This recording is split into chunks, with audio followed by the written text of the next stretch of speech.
Part 1. You will hear a conversation between a printing company employee and a customer. First, you have some time to look at questions 1 to 5.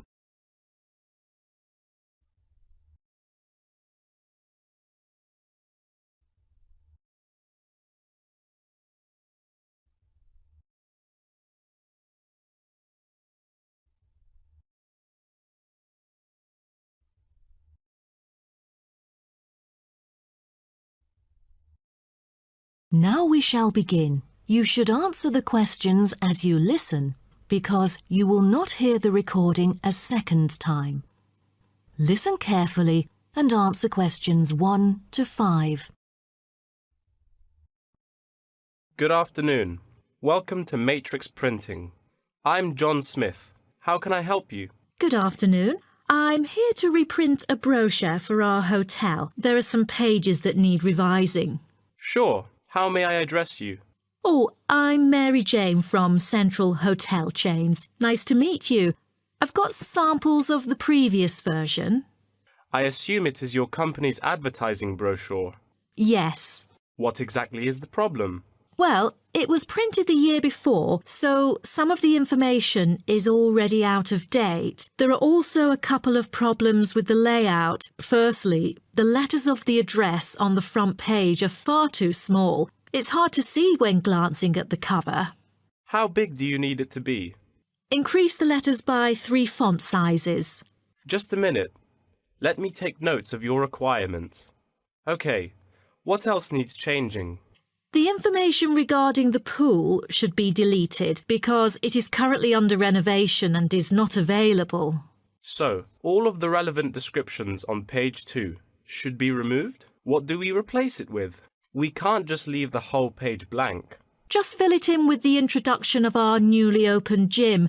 I've included all the relevant information here in this flash drive. Let me check. I see. No problem then. What is also bothering us is that the description under the top photos on page 4 is incorrect. The word lounge needs to be replaced with reception. Fully noted. Is that all? No, there is more. Turn to page 5. We feel that showing merely the picture of our exterior and interior decoration does not fully represent the appeal of our hotel. On second thought, we've decided to use a picture with the view of the hotel. Do you have the original copy of the picture? Yes, it is also enclosed in the flash drive. Okay, we'll re-edit the whole layout of the photos. Great. Before you hear the rest of the conversation, you have some time to look at questions 6 to 10.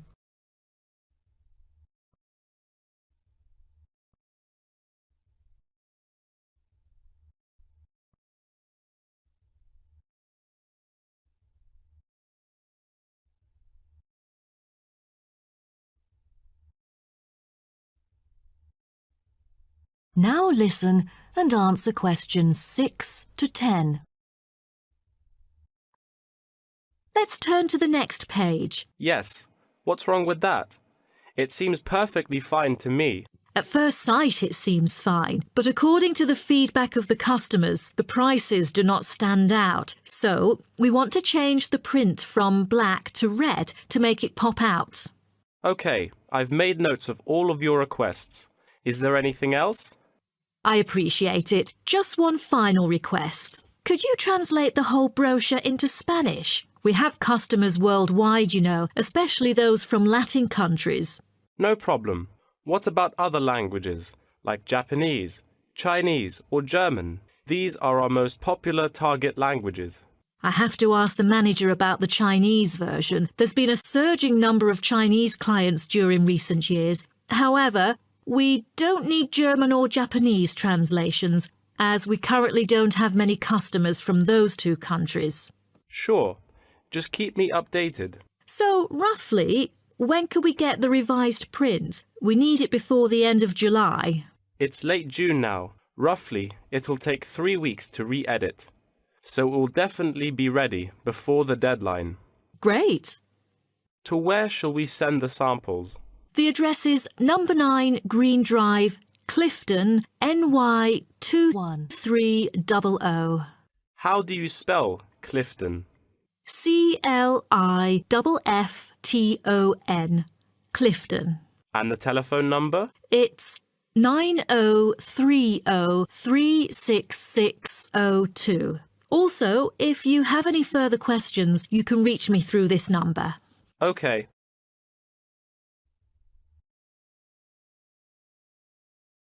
That is the end of part 1. You now have half a minute to check your answers.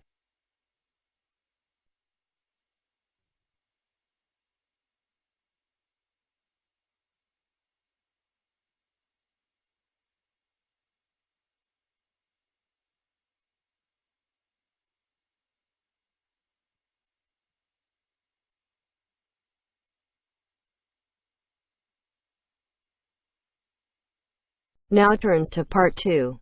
Part 2. 2.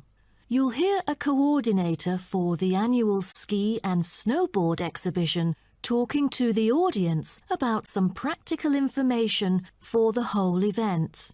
First, you have some time to look at questions 11 to 15.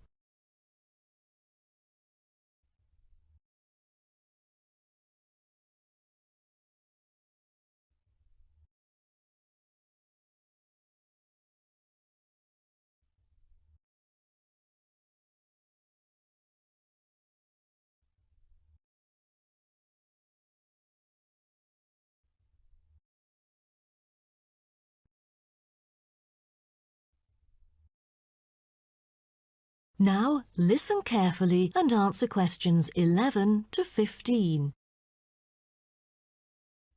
Good morning, everyone, and welcome to the annual ski and snowboard exhibition held from April the 8th to 17th. I am Mary Granger, coordinator of the event this year. The 10-day event features many highlights. As a snow sports lover, I know you are looking forward to a great time here. Now, I'd like to offer you some practical information about the whole event and what to expect from it. This might be the first time coming here for some of you, so for those who are still wondering about the right accommodation, I recommend Sky Hotel.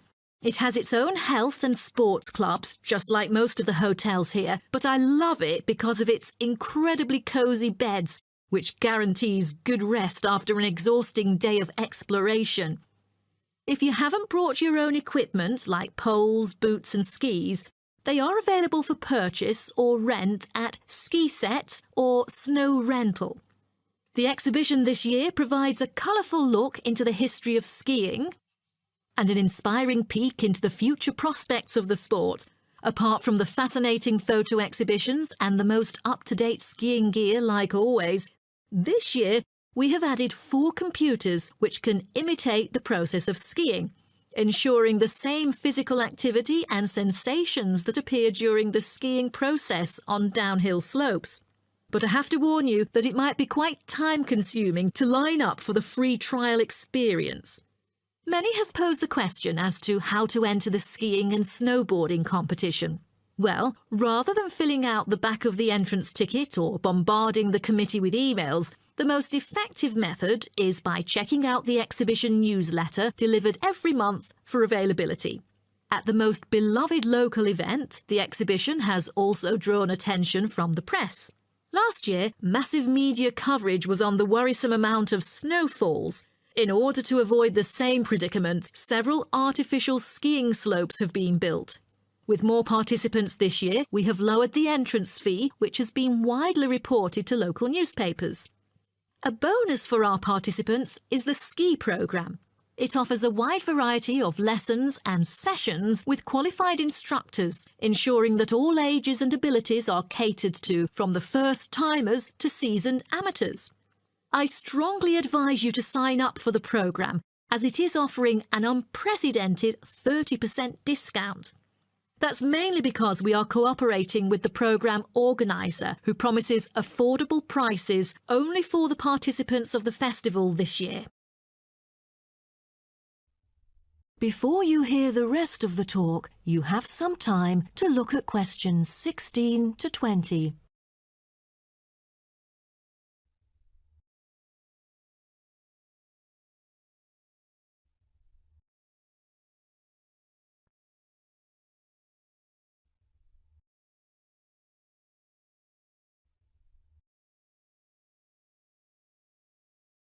Now listen and answer questions 16 to 20. Now, I would like to introduce you to the list of presentations during the following week so that you can better plan your schedule. The first presenter, Simon, is one of our best ski instructors. As an experienced instructor, he will inform you about the dangers that face skiers and snowboarders. Accidents happen mostly to those who are careless or ignorant. Good risk management involves considering both the probability and consequences of an accident. The next speech, titled Solution, is given by Jamie Kurt.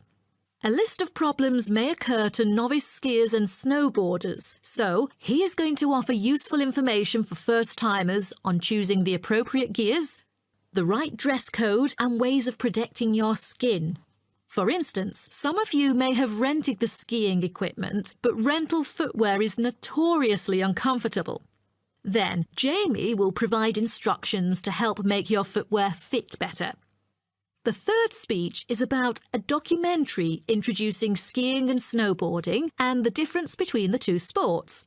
It also depicts a group of snow lovers exploring new slopes with breathtaking views. The director, Andy Fisher, will be there, addressing the whole shooting experience. The fourth talk is about the tricks of skiing, presented by Harry Tyson. It is most useful for those who have already tried skiing yet still need more practice to master the sport.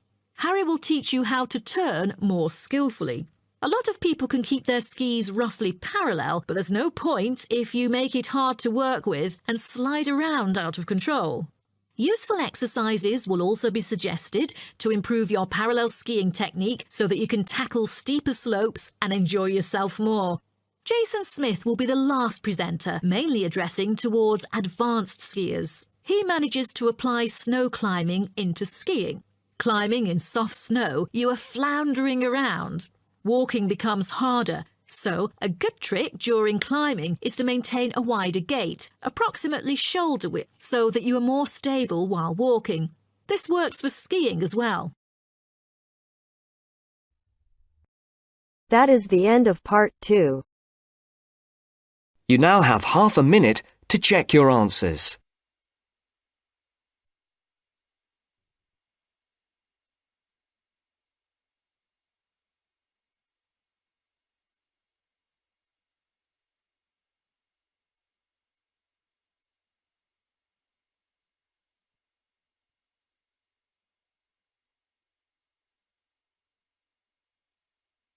Now turns to part 3. Part 3. You will hear two students called Syria and Greg talking about some research on renewable energy. First, you have some time to look at questions 21 to 23.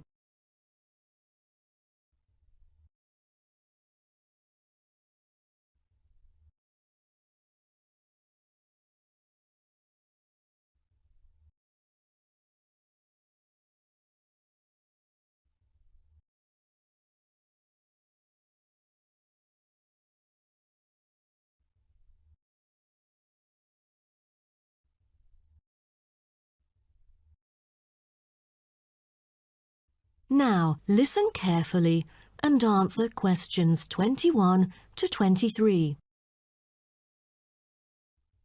Hi, Greg. How did it go with the research on renewable energy? Have you found anything? Yes, but I think it's about time we exchange our findings and discuss our next move. You read my mind. Right, I'll start first.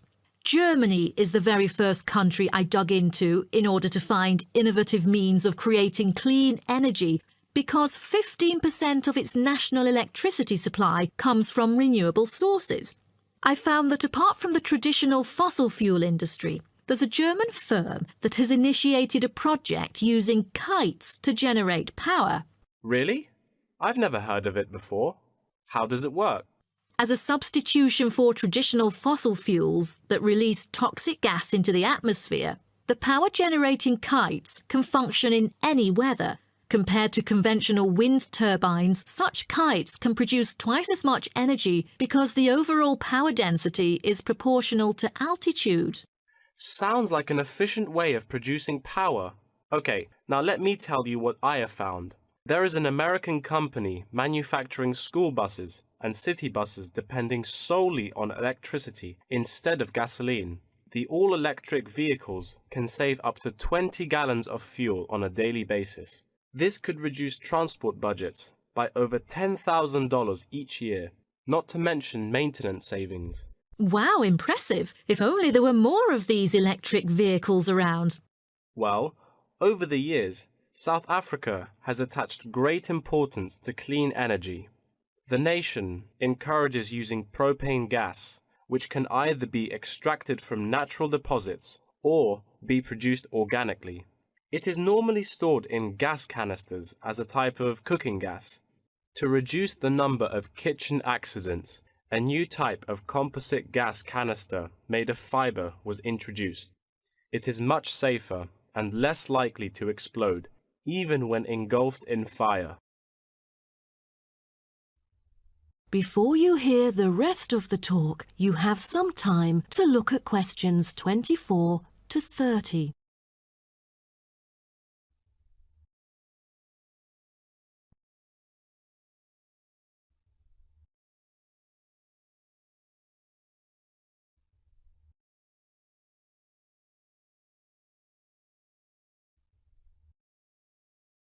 Now, listen and answer questions 24 to 30.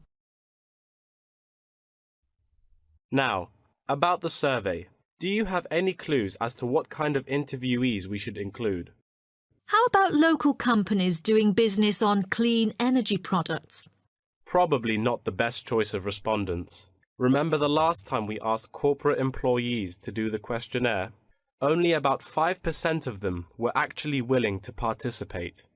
That wouldn't be enough then. It seems we have to drop that idea.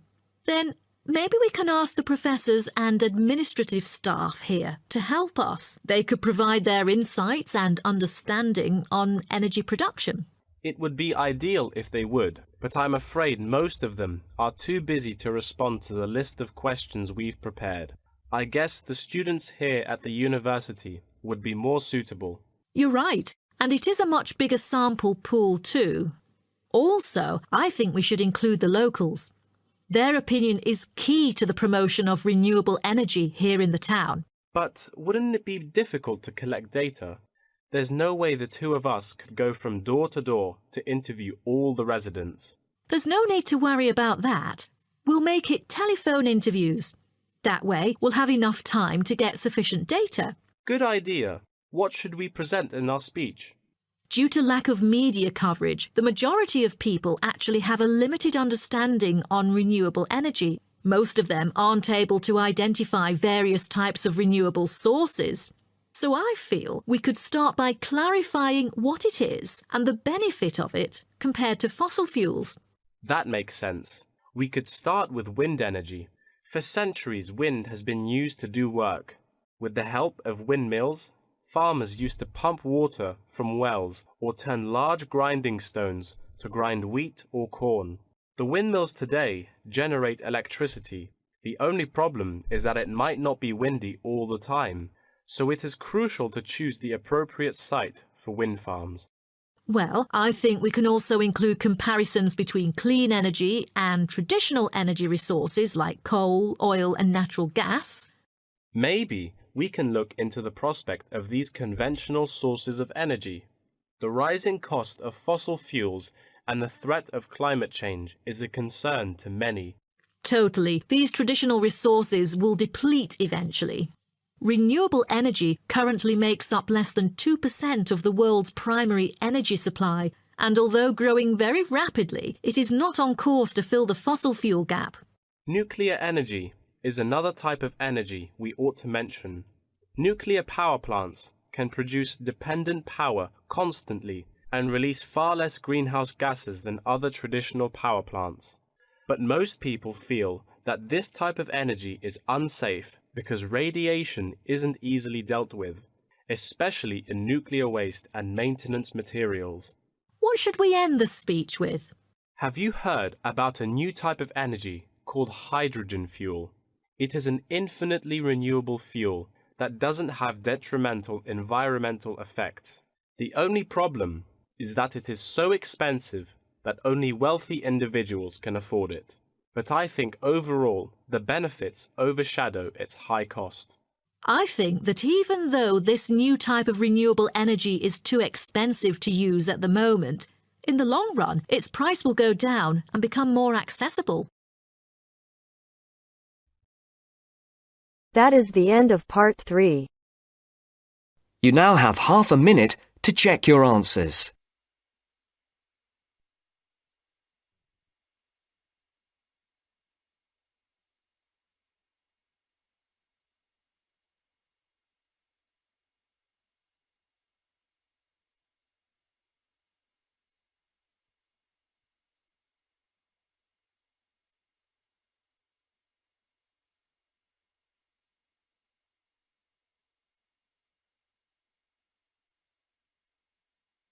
Now turns to part 4.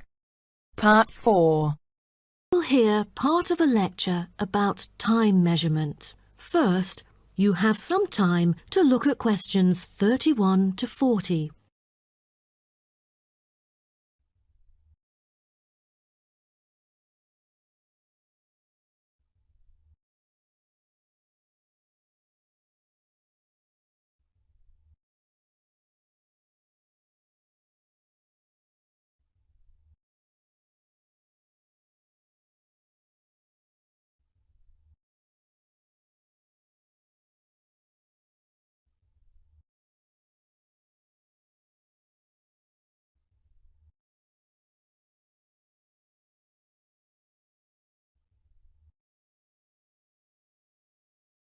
Now, listen carefully and answer questions 31 to 40. Good morning, everyone. Today, I'm going to talk about the research project I've been involved in on time measurement. Do you know how time is measured? Consider how we measure length and how, with time, we encounter a difficulty. Before we could grasp it, it would slip through our fingers. In fact, as we can see, we are forced to have the resource to measure something else, the movement of something in space or a set of movements in space. All the methods that have been employed so far really measure time by a motion in space. The measurement of time is no easy matter, a scientific unit only arrived at after much thought and reflection.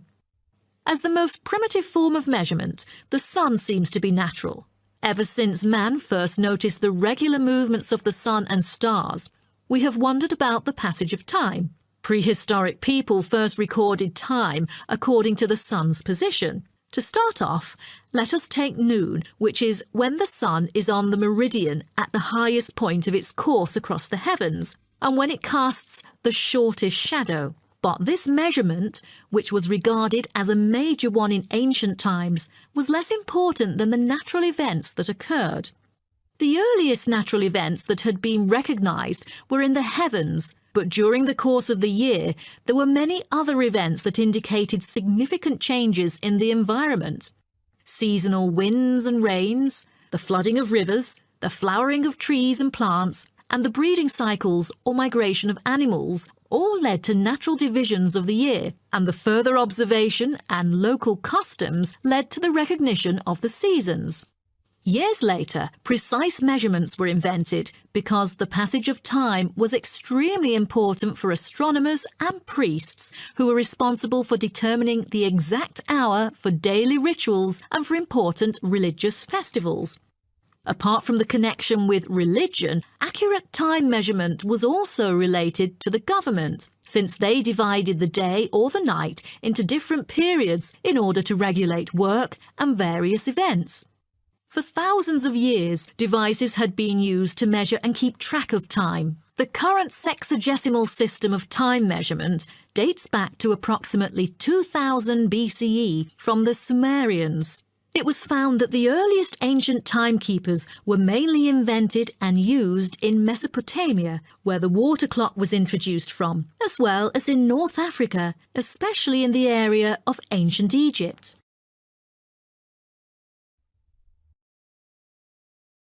So, Now, I'd like to introduce you to some of the most well-known ancient timekeepers, as well as the disadvantages of them, for which they were replaced by various new forms of clocks that were used afterwards. A sundial is a device that tells the time of day by the apparent positioning of the sun in the sky. In the narrowest sense of the word, it consists of a flat plate and a gnomon which casts a shadow onto the dial. As the sun appears to move across the sky, the shadow aligns with different hour lines which are marked on the dial to indicate the time of day. However, it was quickly noted that the length of the day varied at different times of the year. Therefore, there could have been a difference between clock time and sundial time. In addition, the sundial was of no use at night, so a water clock was invented. The water clock, or clepsydra, appeared to have been invented around 1500 BCE and was a device which relied on the steady flow of water from or into a container. Measurements could be marked on the container or on a receptacle for the water. It was reliable, but the water flow still depended on the variation of pressure and temperature from the top of water in the container. As the technology of glass blowing developed, from some time in the 14th century, it became possible to make sand glasses. Originally, they were used as a measurement for periods of time like lamps or candles, but as clocks became more accurate, they were calibrated to measure specific periods of time. The drawback, however, as you can imagine, was the limited length of time they could measure. The last timekeeper to be introduced is the fire candle clock. Candle clocks took advantage of a simple concept, the slow and consistent nature of a burning wax candle. By utilising this process, our ancestors were able to keep steady track of the time. The clocks were created by engraving the length of the candle with evenly spaced markings. Each marking represented a single unit of time, and as the wax burned down, each hour would disappear. However, the drafts and the variable quality of the wax mainly influenced the time of burning. Like oil lamps, candles were used to mark the passage of time from one event to another rather than tell the time of day. That is the end of part 4. You now have half a minute to check your answers.